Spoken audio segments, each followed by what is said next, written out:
I seriously just dropped this bottle into my tea. I did. Hello, artists. How are you today? Stephanie Aune coming to you from the banks of the Trinity River here near Willow Creek, California. Oz and I welcome you to the studio. We are very happy you are here with us today. Shimmer sprays. I gotta tell you guys, I am a fan of shimmer sprays. This was probably the easiest background I did. It took the shortest amount of time, and it's so cool, so pretty. I love using shimmer sprays. Now, I used this one, which was just kind of an off-brand that I found. I found it a Tuesday morning. Of course, Tattered Angels, it might not be an off-brand. And then, of course, I have the Dylusions Shimmer Sprays in all the different colors.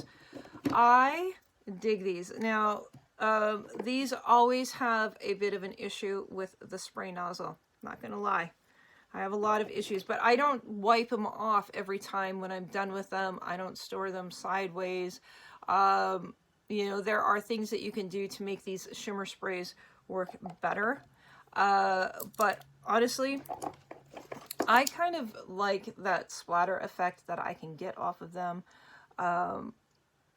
I love shimmer sprays. I'm not gonna lie. I love them.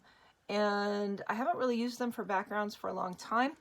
And I think they are something that needs to be more of an item on my, close to my desk that I can reach for very easily. Gotta love some shimmer sprays. They were fast, great coverage, really cool. Now they are water soluble. So when I go over and build on top of this, they will move when I put Mod Podge over the top of them. That's something that you have to work around as you're using shimmer sprays, but you can do it. You can do it. Okay. All right. I hope you enjoyed the video. I hope you have a great day, and I hope you're staying safe out there.